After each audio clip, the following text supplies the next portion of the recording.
Think Realty Nation, it's your host, Abhi Golhar. Welcome to the Think Realty podcast. Excited to be here with you today because I'm learning about mobile home parks and mobile home investing and what it means to understand an asset class that not a lot of real estate investors understand. I'm also introducing two new resident experts to Think Realty, two of my very good friends, and two friends of mine who also probably, I would say, can either A, talk more than me, which doesn't really happen ever, and two, who look better than me, which also never happens, and probably also number three, have a better sense of humor than I do. So I'm really excited for this conversation with my friends Glenn Stromberg and, of course, Max Keller, the two individuals that I love and hold most dear in my heart of hearts. So, gentlemen, I'll bring you on in just a second. This podcast, before we get to all the fun, this podcast is brought to you by Norada Real Estate Investments, your premier source for cash flow property. Visit www.turnkeyrealestateinvestments.com.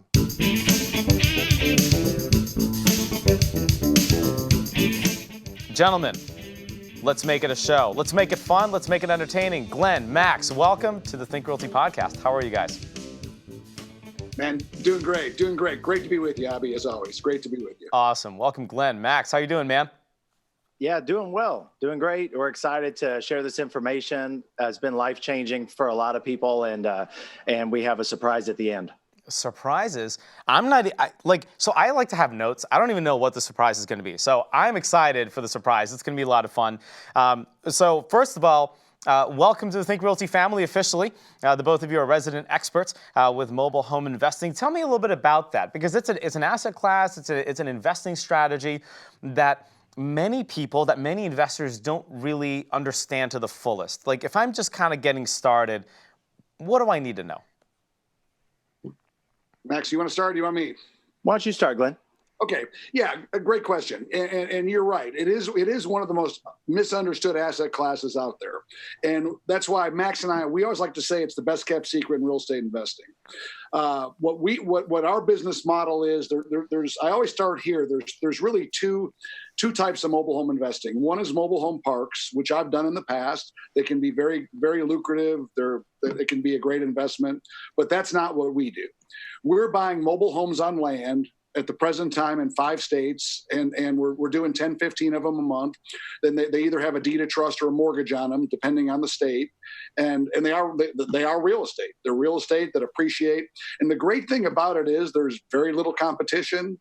I like to say they're half the price for, in many cases, double the cash flow, and that's why we love this niche. We love our asset class. So I like that. It's kind of like. What is that gum commercial? Double the flavor, double the fun. Max, I'm sure, maybe Glenn, I'm sure you know that one. But it's an awesome asset class. It makes sense to get involved in. And as a single family investor, as a multifamily investor, I mean, there are a lot of folks out there that are always curious, well, geez, I want an edge. I want another asset class. I want something else that I can invest in where I can make my dollar earn more of that dollar. And I feel you guys have really hit the nail on the head. So thanks for answering that question. I want to do a deeper dive into both your backgrounds just for a quick second before we keep talking about mobile home investing. Glenn, you first. Give me a little background. What do you do and who are you? Yeah, basically, I have been in the mobile home industry, the mobile home space for 37 years, which means number one, I'm old. Okay, that's number one. And I've got some experience in it. I've been in basically almost every facet of it. I've like I said, I've owned mobile home parks. I've developed mobile home subdivisions. I had mobile home dealerships, and I had a Clayton Homes franchise, which was the company that Warren Buffett bought. So theoretically, I was partners with him on paper. So essentially, you what I'm understanding is you're a billionaire, and you're just not telling anybody that you're a billionaire. You're a billionaire in hiding, aren't you, Glenn? That's not true. But yeah, and like I say, our current model is, and what we teach at MobileVestEd is buying mobile homes on land. And what we're finding out is there's a lot of single family home investors out there that are getting squeezed. They don't have the margins they used to have, and they're really liking what we do because there's more opportunity for them in what we do. Awesome, perfect. Max, give us a little background. Who are you? Great. Hey, welcome. So basically I was one of those single family investors that, Glenn was talking about. Last 4 years, I've been flipping homes in Dallas, Fort Worth, flipped over 100 properties. Every year, the margins would get a little bit smaller. And I went to some other states and started expanding and doing scale. But, there was just like kind of a stack of challenges that I was facing on pretty much a daily basis in the single family space, whether it was, getting squeezed on the acquisitions, people overpaying, complicated rehabs, contractors that weren't as dependable as I'd like them to be, picky buyers, picky appraisers.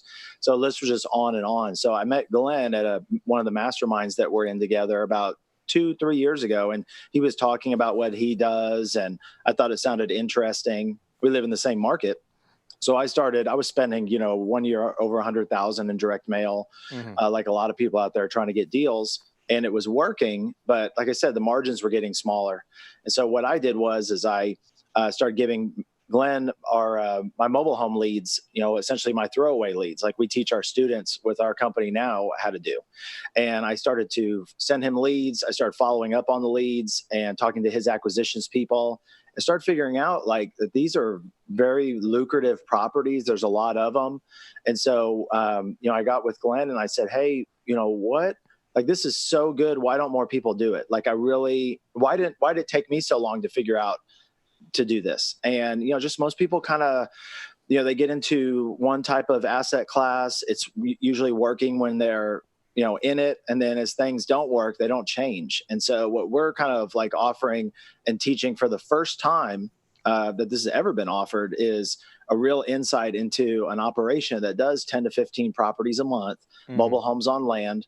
I didn't even know how many mobile homes on land there was. That's the first thing I wanted to know is what was the market capitalization or the market size or the total area. And so I go, Glenn, how many properties are there in the mobile home world? And he was like, I'm not exactly sure. And so, we looked them up and it was about 10 million. So I did a little and that's U.S. housing survey. Wow. And they publish those, every year. So then we started digging deeper and deeper. And I was noticing like a lot of amazing trends, a lot of things in our favor. One of them is that if you take the total units of mobile homes, about half of them are in parks and half of them are on land, which is what we specialize in. Mobile homes are 10% of the U.S. housing stock. If you take apartments out, they're 20%. And if you take out single family homes above the median household income price, so I would call them your affordable homes, they're nearly a third. So, when Ben Carson, the U.S. HUD Secretary of Housing, goes to mobile homes and says that they're the prescription and antidote to today's affordable housing crisis, you just have to ask yourself, Abhi, in the next 10 years, is the demand for affordable housing going to go up or is it going to go down? And we think that it's just going to keep increasing. And because of that, this is a great, great thing to invest in. And it's where I personally invest. And I'm a big mobile home fan. It took longer than it should have for me to see how good it was. And now I've switched over and that's really how I fall into place and what I've been doing the last 4 years. That's awesome. I mean, you take a look at the opportunity, like you said, affordable housing is a major conversation amongst not only real estate investors, but also just the community at large. I mean, you see it in news articles all over the place here in Atlanta as well. I mean, I'll read in the AJC or just attending Chamber of Commerce meetings. There's always a conversation around affordable housing. There's something else that happened in Atlanta very recently. If you want to build affordable housing, you can actually get your permits expedited because it's affordable, right? So to your point, Max, it's only going to become more in demand. It's only going to get more in demand as time goes on. And as a real estate market has been heating up, it's already super hot. And guess who can't afford homes? There are going to be folks that just can't afford your $700,000 price point homes. Well, they need a place to stay. So affordability is definitely key. With mobile homes on land and what you guys specialize in, there's a lot of misconception around that as well, right? There are some concepts that need to be understood, that are not understood, that I don't understand, that I'm sure many people also have trouble understanding, maybe wrapping their mind around it. Could y'all maybe share one or two misconceptions about this specific asset class? Glenn, you first, please. Yeah, I would absolutely. The biggest one that I see throughout. I do a lot of public speaking, talk, and so forth. And when you say the word mobile home, I think people think of a metal-sided house with tires on the roof. An older one like that are in mobile home parks. That's not what we buy. We're buying 1,400 to 2,200 square foot double wides that are beautiful. I mean, the construction is, and I always tell this story. My dad was a mason contractor and a builder in the Chicago area. He came down here to Texas, looked at 15 of my properties, and he said, "These are built better than a lot of the track houses in Chicago." And I said, "Yeah, I told him." So that's the biggest misconception that I see. People don't understand how nice they are. You would never know you're in a mobile home in most of them. You can get tape and texture, every amenity that we can go on and on about the amenities. These homes have them. And plus the other thing is, for the most part, they're not in the cities. They're in the surrounding areas, which in most cases they're in better school districts. Plus they get more land. Most of our properties are on a half an acre to an acre, in some cases 2 acres of land. Yeah. So the mothers, their kids have a place to play. So we get a lot of people that prefer our houses versus single family homes. And the other thing is, we're paying less than half usually for the manufactured home and the land, and the rents are much higher. They're not as high as a site built as a single family house, but they're not that far behind. So that's why the returns are better, the profits are better, and that's the biggest misconception. People don't know these are permanently affixed to land. Yeah. For homeowners, they can get FHA financing on it. If you're going to live in the house, you get the same FHA financing you get on a single family house. So I think you covered some of the misconceptions and also some of the advantages to investors in that from just like a getting started perspective, right? Like I would be like, just being frank, I mean, I haven't invested in this asset class. I want to now because you guys are like, duh, right? It's like, duh, like why not do it? And Max, I mean, you bring up a really good point, right? You can spend $100,000 a year in a yellow letter campaign littering a city of, say, Dallas or Austin, Atlanta, Chicago, whatever. But what is that really going to yield you from a profit margin perspective, especially in a hot market, right? Like your marketing cost is sky high. You probably have acquisition teams, all this stuff going on, and your profit margins are like super low. So what do I need to know to get started with this? Is it really hard? Here's a better question. Is it hard to get started with mobile home investing? Okay. Yeah, well, those are all great questions. So first of all, the answer to that is no. It's simpler. Let me just real quick explain why. So first of all, when you're buying any sort of asset, what is real estate? What are we doing on all these podcasts? We're trying to find a vehicle that we can use to create more active or passive income to get us to our destination. I mean, that's really what all of these are. And there's different strategies. One of the things that makes mobile homes a lot better, in my opinion, is the fact that it works really well right now when the market's tight and the prices are high. A lot of people are being priced out. And so they need a more affordable solution. But also in an economic recession, people's economies, their individual economies and their incomes are lower. So, they don't have as much money to deploy for housing. So it works. So I like stuff that works, in both places. So I'm not going to say it's recession proof, but recession resistant. Yes. Okay. So as far as getting started, It's easier. Number one is that when you purchase properties, there's less competition in mobile homes. So when you purchase and there's less competition, it's easier to buy the type of property that you want to buy for the price that you want to buy it. That's just pretty simple. When you're looking at these properties, they're more similar than different. They're created in a factory, and that's an advantage for you. They already have open floor plans. They already have a lot of things that you're looking for. And the rehabs are a lot easier. The properties that we're buying are 1990 and newer, most of them. So, I can think out of the 115 houses that I've rehabbed and worked on, I can count maybe with two hands how many of them were 1990 and newer. In my market, Dallas, similar to Atlanta, it was a lot of houses in the 50s, 60s, and 70s, and a few in the 80s. So we're buying properties. It's so much simpler And I know because I was on the other side, and that's why I've come over here. So what are the big differences? When I buy them, it's just less competition. So I can get a better price that I want. Another advantage is that if there's less people buying them, your customer, the homeowner that's selling it to you, needs you more. And so, you're creating real win-wins. A lot of times we think so much about such a good point. Like I don't go just to work to make money. I want to be appreciated. I want to provide value to people, to the marketplace, of course, and be rewarded. But when I would buy single family properties, there was a line of people out the door who wanted to buy them too.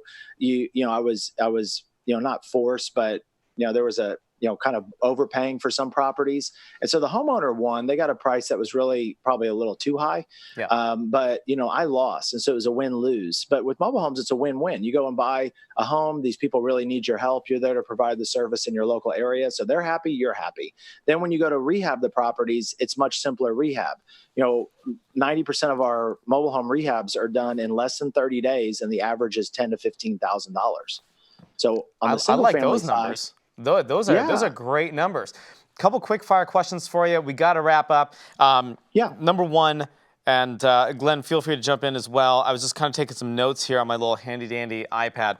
How do you value these homes? Like, how do you figure out the value of a mobile home when you're going in? You're like, is this a good deal? Is this a bad deal? Outside of just comps, like I wouldn't even know where to start with that. Yeah, it's actually very simple. These properties are on MLS. A lot of them are on MLS. If realtors list them, they're on MLS. You have comps there. But we become an expert in the areas we're in. We're going to do this nationwide. It's really simple. We're in 5 states now, getting ready to go to a 6th state. We quickly learn the rental values. We quickly learn the after repair values, and we just work the numbers backwards. That's something we teach. We teach, and it really is very simple. It's not complicated at all, and it's easy to get on. It's easy to get on board with that. So from a rental perspective, what I'm hearing, what I'm just understanding is they make really good rentals, and you would probably pick a mobile home over a single family rental any day of the week. All day long, half the price, in many cases, double the cash flow. That's it. And really what Max and I like to teach is this, fix and flip is great, right? You can make money at fix and flip, but it's a job. It's a job. And we call it, we call it true. You got to do, you got to do it. You got to do it to grow a business.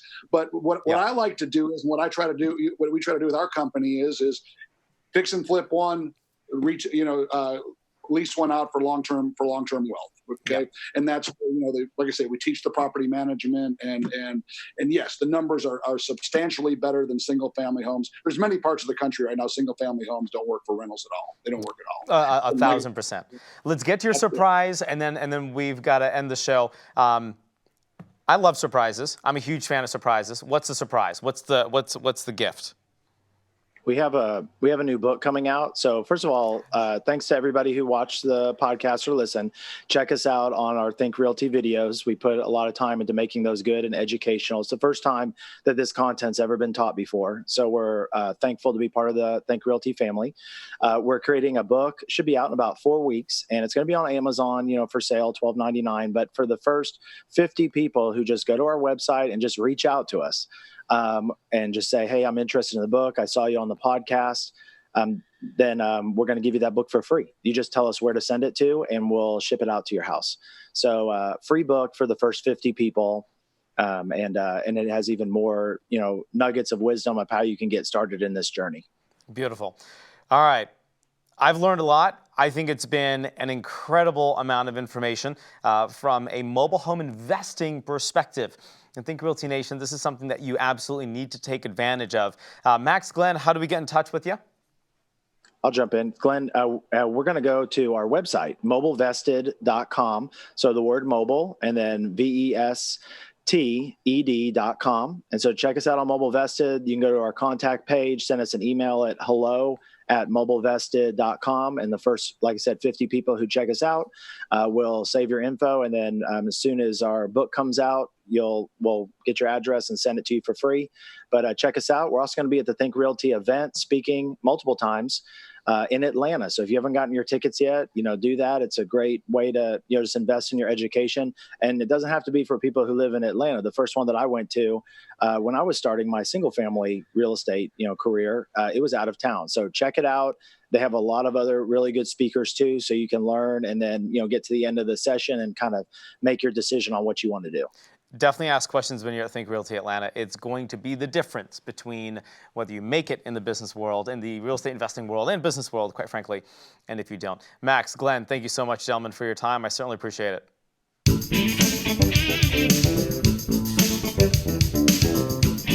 We've got to go, but I do want to talk real quick about an article that I found on Forbes about how to sell your real estate investment. Some of the top preparation tips. Number one, you want to determine your asset condition. Of course, if you're a flipper, if you're a buy and hold individual, you have rentals to sell, this is like duh, of course. But you know what? If you're new, you might not know this. So it's okay. No big deal. You want to make sure your asset, the property that you're selling, is in a condition in which you can sell it. If you are renting a property, hey, make sure you have enough of the upgrades done. Make sure it looks good enough to a buyer that may want a little bit of meat on the bone to add some value, to build in that equity. And then, of course, see that yield. If you're a flipper, well, then you got to go complete retail, cream of the crop, and make sure that you're selling it at a good price point and your home is in the condition that you can sell it in 2 or 3 or 4 or 5 or 6 days in a market that you're seeing right now. So, asset condition absolutely makes sense. Number two, you want to stop CapEx. CapEx is just a short version of saying capital expenditures. One of the biggest things here when you're buying into property is you don't want to spend a whole lot of CapEx. You don't want to have a whole lot of that CapEx line when you're looking at multifamily as shooting upward. That's really a bad sign. So you want to limit that as much as possible. Number three, the 3 C's: codes, certifications, and contracts. Codes, and codes. At some point, we're going to have to do an entire series just on codes and certifications. But keep that in mind. Ask me some questions, kind of speeding through this. Number 4, employees. Quote, if you employ a management company or other employees at the property, you'll want to be as transparent with them as possible about your plans on selling the property. If you're nice to others, they'll be nice to you, and especially during this entire transition process. If I'm a buyer, you know what? I'm probably going to either keep the existing management in place because they're doing such a good job, or if they're not doing a good job, I'm going to go find my own. So some key things to keep in mind as you buy and as you're selling your real estate investing portfolio, or your real estate investments, whether it's locally or nationwide. So Think Realty Nation, that's a wrap. I've learned a lot about mobile home investing, and I'm sure you have questions. You want to get in touch, go to thinkrealty.com. And without any further ado, this podcast is brought to you by my very good friends over at Narada Real Estate Investments. Marco Santorelli over there, your premier source for cash flow investment property. Visit Narada at www.turnkeyrealestateinvestments.com. That's www.turnkeyrealestateinvestments.com. Until next time, happy investing.